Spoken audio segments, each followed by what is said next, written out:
repent, turn from sin, revival lamp smoldering, breath of God, fan us into flame. And we need a fresh wind, the fragrance of heaven, pour your spirit out, pour your spirit out.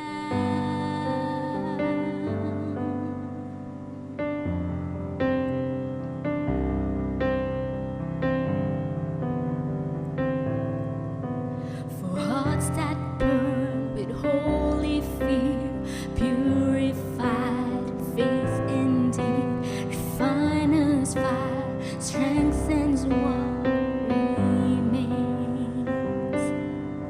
So we the church who bear your light, lamp of flame, city bright, king and kingdom come is what we pray. We need a fresh wind, the fragrance of heaven, pour your spirit out, pour your spirit out, a holy anointing, the power of your presence, pour your spirit out, pour your spirit out, pour your spirit out, pour your spirit out, pour your spirit out, pour your spirit out, pour your spirit out, pour your spirit out, pour your spirit out, pour your spirit out. Let all the redeemed prophesy and sing. We can hear the wind blowing, blowing, blowing. Move upon their praise. Sons and daughters sing. We can hear the wind blowing, blowing, blowing. Let all the redeemed prophesy and sing. We can hear the wind blowing, blowing, blowing. Move upon our praise. Sons and daughters sing. We can hear the wind blowing, blowing. We need a fresh wind, the fragrance of heaven. Pour your spirit out, pour your spirit out, a holy anointing, the power of your presence. Pour your spirit out, pour your spirit out, pour your spirit out.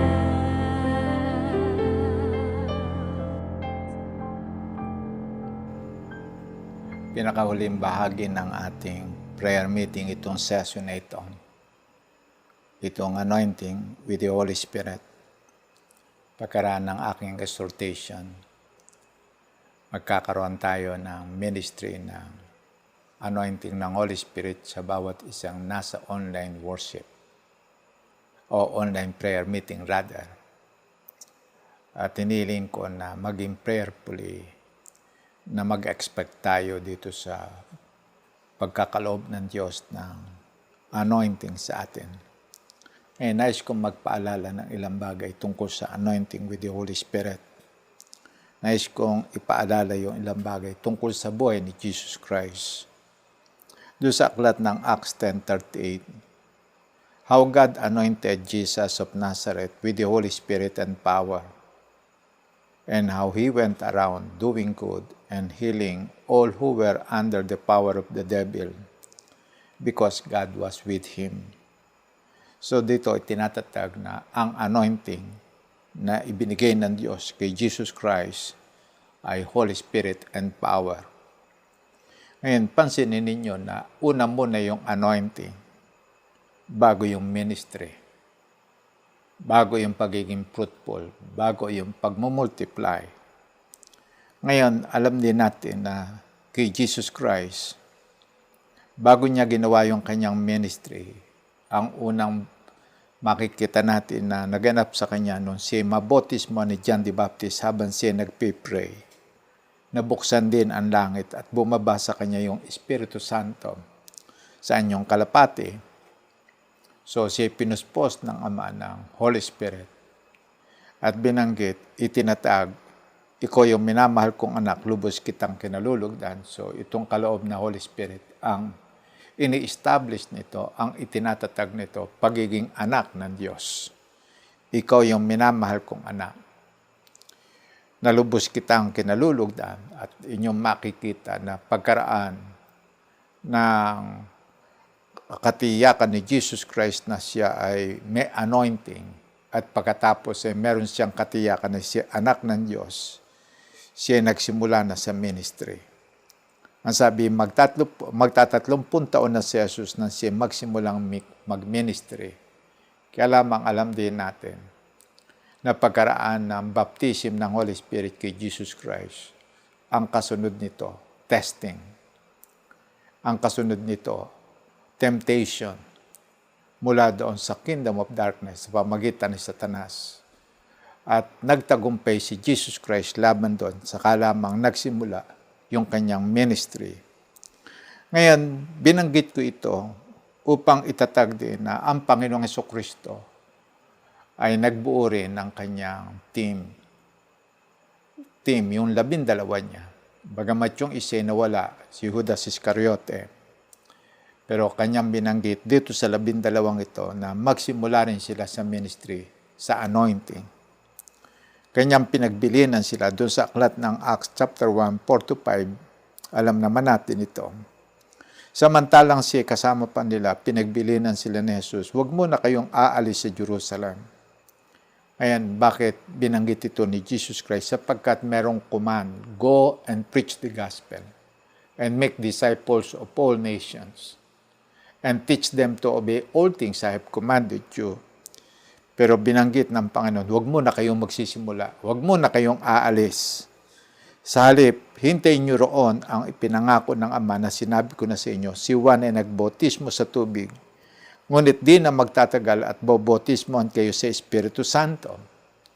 At alam din natin ang layunin ng baptism ng Holy Spirit. Binanggit doon sa Acts 1:8, tatanggap kayo ng kapangyarihan pagbabasa nyo ng Espiritu Santo. At kayo magiging saksi ko sa Jerusalem, sa buong Judea at sa Samaria hanggang sa dulo ng daigdig. Makikita ninyo yung magagawa ng Holy Spirit.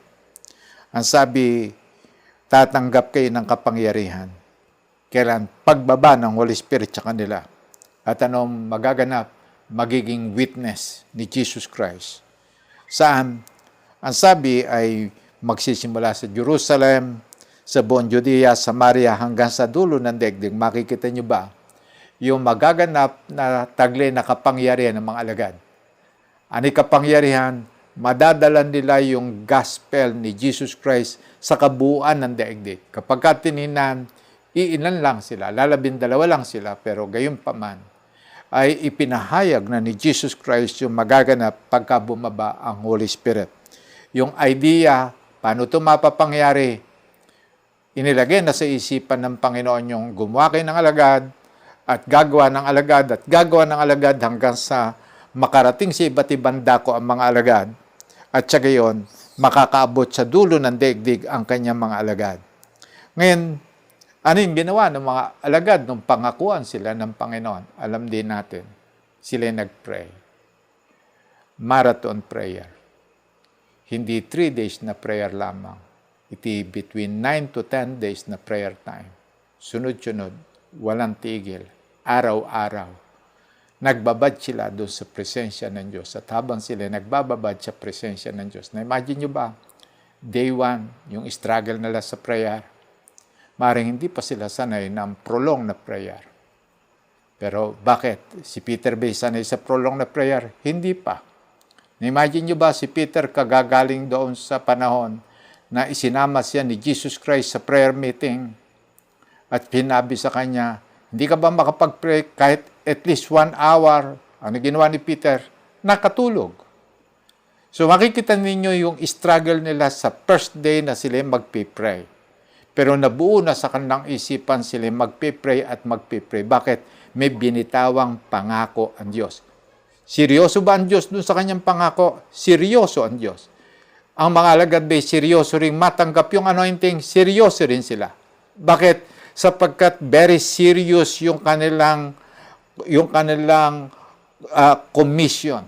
Very serious. Bakit? Buong daigdig. At para ito mapangyari lamang, kailangan nilang yung bang mag-pray ng true and true.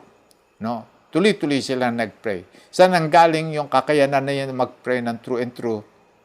Holy Spirit din, na kumikilos din sa kanilang buhay. I believe pinangungunahan na sila ng Holy Spirit upang sila matulungan na makapag-pray true and true. Bagamat hindi pa dumarating ang pagbubuhos ng Holy Spirit, Diyos pa rin ang nagbigay sa kanila ng biyaya. Saan galing ang biyaya? Yung idea nilang nabuhay na maguli na, si Jesus Christ. Ngayon, kaya ko binanggit yun, sapagkat hindi darating ang Holy Spirit sa isang parabang prayer lamang na ma-arouse lamang. Isang prayer na baka sakali. O kaya prayer na yung bang kailangan natin gawin. Sinasabi yan. Makihalo tayo. Sumama tayo. Pero itong prayer meeting nito, intentional ito. Bakit? Darating ang Holy Spirit not many days hence. So second day, nag-pray sila. Prolong na prayer. Third day, nag-pray sila. Prolong. Marahil nagsasabi, malapit nang dumating yung kaloob na Holy Spirit. And then fourth day, wala pa rin, pero tuloy-tuloy pa rin sila nag-pray. Sapagkat wala namang araw na binanggit ang Panginoon kung kailan darating ang Holy Spirit. And then, 5th day, nag-pray sila. 6th day, nag-pray sila. Tuloy-tuloy na prayer. At makikita natin na parang nasasanay na sila doon sa prolonged na prayer, sa sunod-sunod na prayer. At makikita na natin, unti-unti na talagang yung kanilang buhay ay narito, umaasa na ngayon doon sa darating na kaloob na Holy Spirit.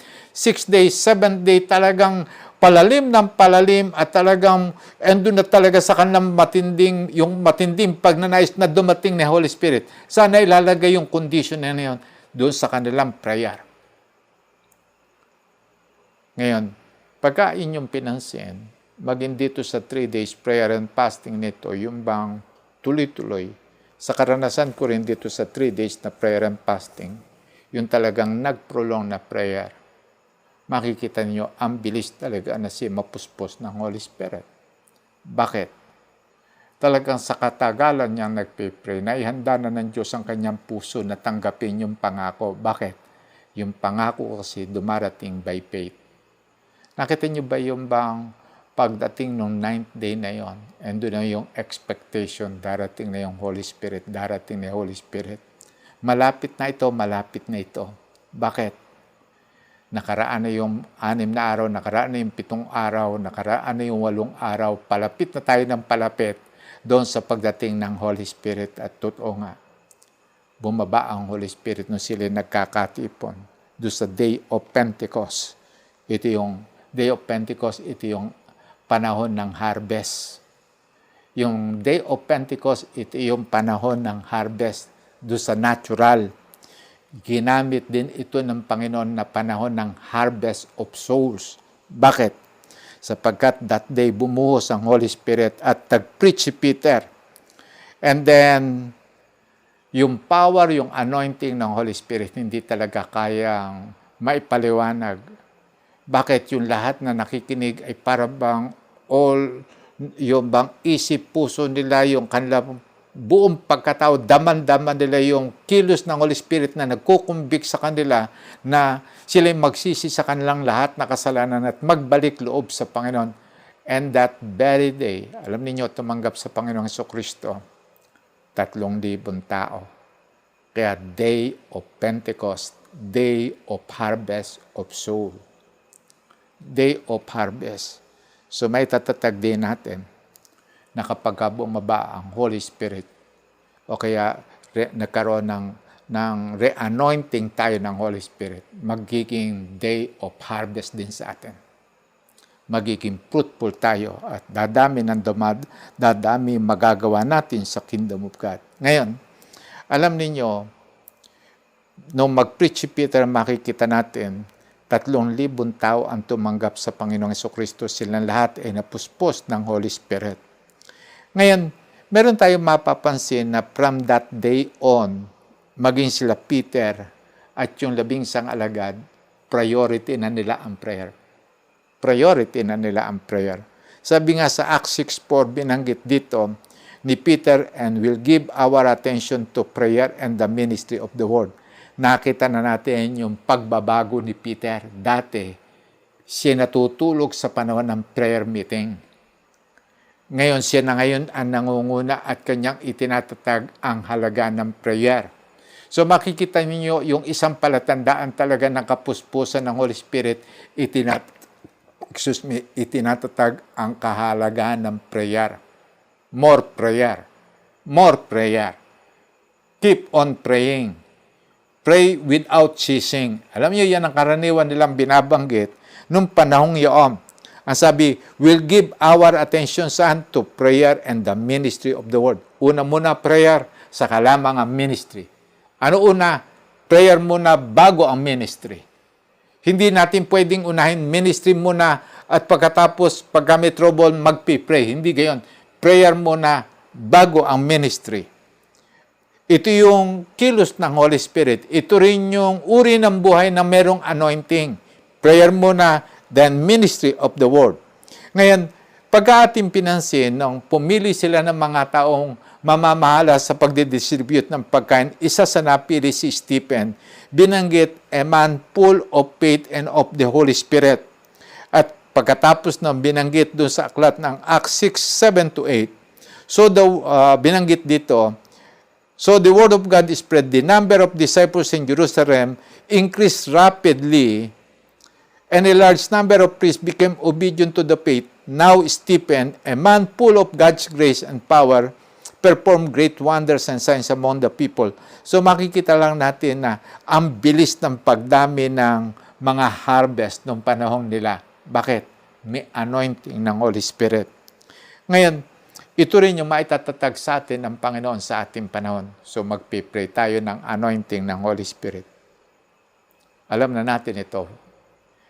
Nag-preach si Pastor ato tungkol sa Holy Spirit at yung role niya sa harvest. Ngayon, paano natin tatanggapin ang kaloob na Holy Spirit? Yung mga puntahan lang natin yung ilang talata sa Acts 2:38 binanggit dito. Repent and be baptized, every one of you, in the name of Jesus Christ for the forgiveness of your sins, and you will receive the gift of the Holy Spirit. Dito binanggit, yamang itong mga nag-preach ay filled ng Holy Spirit, may anointing ng Holy Spirit. Kanila na ngayon pwedeng ipahayag, repent, be baptized, every one of you in the name of Jesus Christ, for the forgiveness of your sins, and then you will receive the gift of the Holy Spirit. So yung 3,000 na mga taong na-harvest that day, tinanggap din nila yung kaloob na Holy Spirit. Bakit? Nag-impart ang mga apostles ng Holy Spirit. Dahil sila nag-overflow ng Holy Spirit, so yung mga taong kanilang ipinagpipray ay tumatanggap din ng kaloob na Holy Spirit. Yung pangalawa, sa Acts 5:32, kailangan dito yung full obedience. Ang sabi ni Peter, we are witnesses of these things, and so is the Holy Spirit, whom God has given to those who obey Him. So itatatag lang natin dito na sino yung tatanggap ng kaloob na Holy Spirit? Yung mga taong nagnanais na sumunod sa Great Commission. Ang sabi, whom God has given to those who obey Him, yung nagnanais ng sumunod sa Panginoon. Remember, itong mga naging yung tumanggap sa Panginoong Jesucristo right after na sila magpahayag ng kanilang pagsisisi at sila nagpabautismo sa tubig at tinanggap ang kaloob na Holy Spirit, sila nagsimula na sa discipleship. Ready na silang sumunod kung ano man ang ipagagawa sa kanila. So yung pangalawang kailangan, full obedience. Attitude ng full obedience. Pangatlo, itinatag ang faith sa Panginoon. Binanggit sa Romans 4:16, the promise comes by faith. Ano yung tinutukoy na faith? Nakatuon kay Jesus Christ. Sa ginawa ni Jesus Christ para sa kanila. Si Jesus Christ namatay para bayaran ang lahat ng kanilang kasalanan. Pero nabuhay na maguli at umakyat sa langit. Itinatag ang kanyang lordship sa kanilang buhay. Itinatag. So ang faith nila ngayon, si Jesus Christ na ngayon, ang Lord na masusunod sa kanilang buhay. Yung pangapat, meron tayong hunger and thirst for the coming of the Holy Spirit. Yung tinutukoy ni Jesus Christ sa John 7:37-39. Sa kahuli-hulihan at pinakatanging araw ng pista, tumayo si Jesus at nagsalita ng malakas. Kayong mga nauuhaw ay lumapit sa akin, at ang lahat ng nananalig sa akin ay uminom.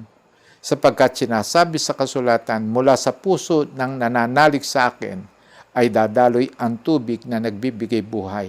Ang tinutukoy niya'y Espiritong tatanggapin ng mga sumasampalataya sa Kanya, sapagkat hindi pa naipagkakaloob noon ng Espiritu dahil si Jesus ay hindi pa muling nabuhay at nilwalhati. Ang tinutukoy dito na tatanggapin ay yung Holy Spirit. Ngayon, ano yung binanggit na description do sa tatanggap?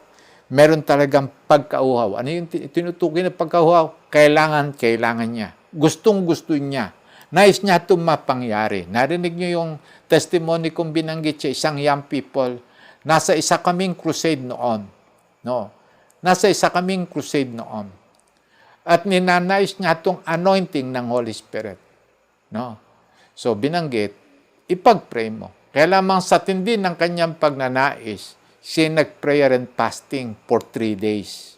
For 3 days. Nag-prayer and fasting siya. No? At kasama siya doon sa crusade. Ulitin ko, kasama siya sa crusade. So kasama namin siya nung panahon na yun, at siya lamang ang nagpe-prayer and fasting.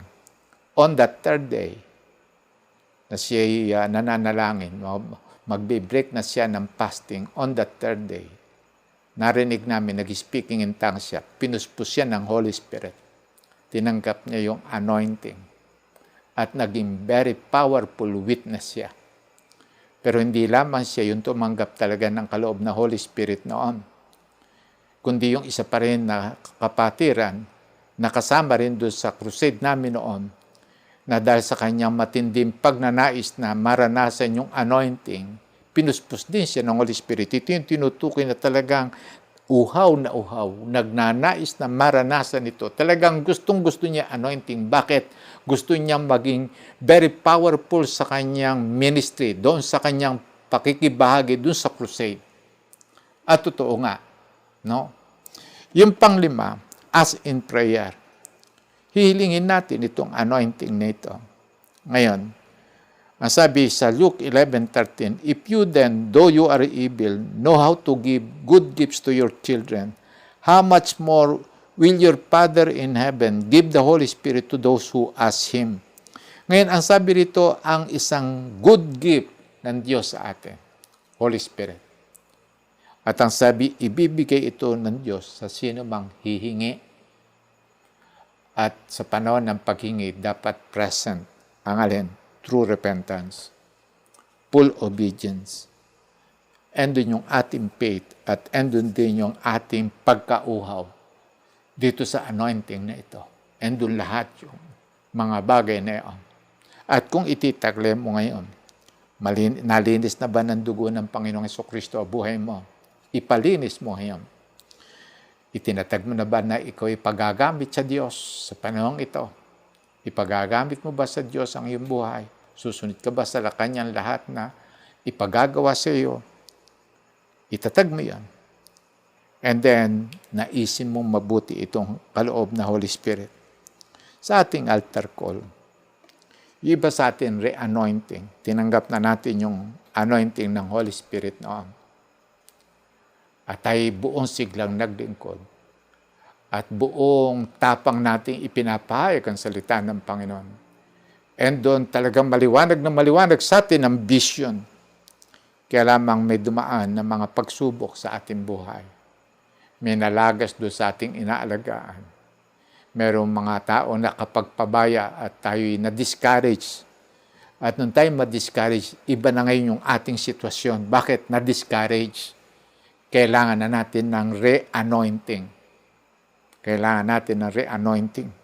Para mabalik uli yung ating sigla, yung ating apoy. Remember, sa Book of Acts chapter 4, nung magkaroon ng threat laban sa church at laban sa mga apostol, ang kanilang ginawa, nagsama-sama silang mag-pray upang i-restore ang kanilang boldness sa pagpipreach. Yung kanilang sigla sa pagpipreach, yung apoy nila. At pagkaraan nila mag-pray, pinuspos sila ng Holy Spirit. So, pwede rin mangyari sa atin ito. So, kailangan sa iba, re-anointing. Ngayon, itatatag na natin na pagka ipinagkaloob sa atin ng Panginoon itong re-anointing, kikilos tayo at babalikan natin yung dati nating vision. Yung dati nating pagnanais na mabigyan natin ng kaluguran ang Panginoon. Sa iba naman sa mga first-timer, ito tinatawag natin na baptism ng Holy Spirit. Baptism ng Holy Spirit for the first time. At tinatawag din itong kapuspusan ng Holy Spirit o kaya ito pagiging controlled ng Holy Spirit. Ngayon, ano lamang yung ating gagawin para maranasan natin itong anointing power na ito ng Panginoon? Maghanda tayo ngayon. Maganda tayo ngayon. I-prepare natin yung ating sarili. Okay, pwede ba tayong tumayo sa ating kinalalagyan? Kung kayo nakakaupo dyan sa inyong kinalalagyan, tayo tumayo. At i-prepare natin yung ating sarili. Maaring tayo nasa likod natin ay upuan in case yung iba ay, dahil sa wala naman sasalo sa atin, in case yung iba ay ma-slay ng Holy Spirit ay meron naman tayong sasalo na upuan. Pwede itong mangyari sa atin.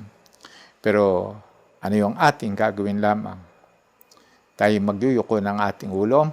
Tayo magkakaroon ng prayer individually. Ating hihilingin itong kapuspusan ng Holy Spirit. Sa iba, ipagpe-pray niya re-anointing. At yung iba naman ay baptism ng Holy Spirit sa first timer. At pagkatapos nitong anointing na ito, pwede na yung iba sa atin magbabalik na sa kanilang pagkain o kaya doon sa magre-resume na sila doon sa iba't iba pa nilang gawain. Okay. Pagkaraan nito, tapos na yung ating gawain. Okay. Tayo magduko ng ating mga ulo at tayo magsimulang mag-pray individually.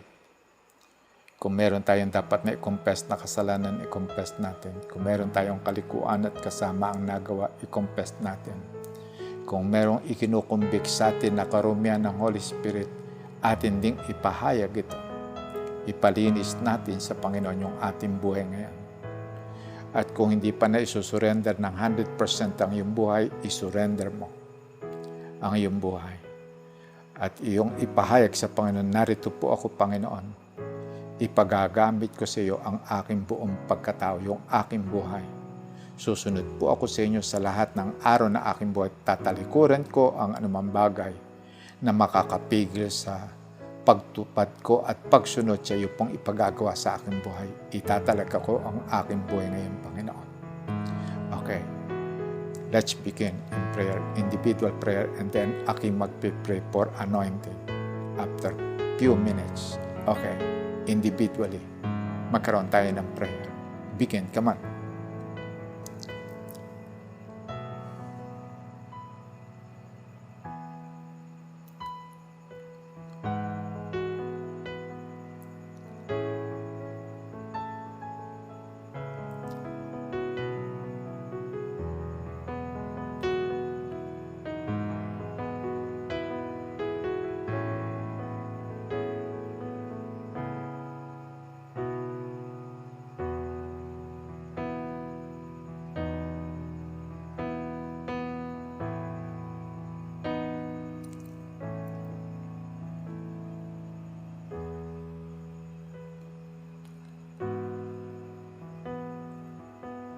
Continue praying.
Panginoon, inilalapit ko po itong nasa online prayer and fasting na ito.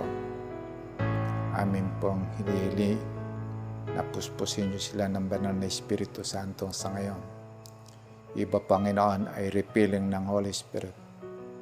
At sa first timer naman ay baptism ng Holy Spirit. Inilalapit ko itong mga nasa online prayer and fasting na ito.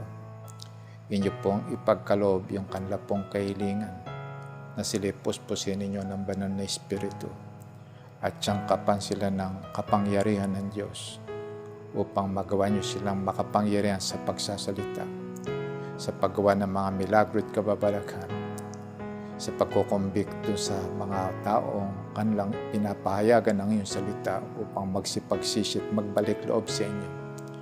Hiniling ko po, O Diyos, ibuhos niyo po ang banal na Espiritu Santo sa aming mga buhay sa oras na ito. Bagamat kami nasa kanya-kanyang lugar, hiniling ko po, Panginoon, yung anointing ng Holy Spirit. Ipagkaloob niyo na sa kanila. At inuutos ko ngayon, be filled with the Holy Spirit. I say again, be filled with the Holy Spirit. Be filled with the Holy Spirit. Receive the Holy Spirit. In the name of Jesus, receive the Holy Spirit. In the name of Jesus. Salamat sa inyo, Panginoon.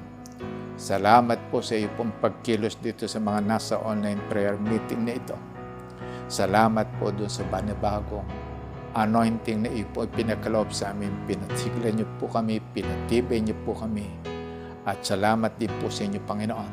Pinupuri ka namin at pinasasalamatan sa oras na ito. Inihanda niyo po kami dito sa Great Harvest, Panginoon. Gagawin niyo na po kaming fruitful at magmumultiply po kami, Panginoon. Salamat sa inyo, O Diyos.